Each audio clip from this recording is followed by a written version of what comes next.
So as far as additional resources go, every chapter has end of chapter examples. It has, there are some pedagogic boxes that use real data sets from published research. There are like questions throughout the chapters, so little prompts to get students to think about certain things. So they all need answers somewhere. Sage have their own website, which have some subject-specific test banks on and some PowerPoint slides. I have walkthrough videos of how to do the various things in the book on using SPSS. Every chapter has, there's a character called Oddity's Lantern, which is basically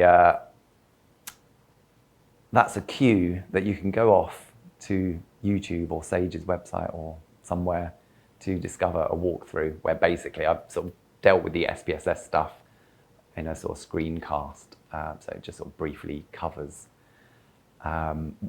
whatever goes on in each chapter. There'll be an associated screencast with it.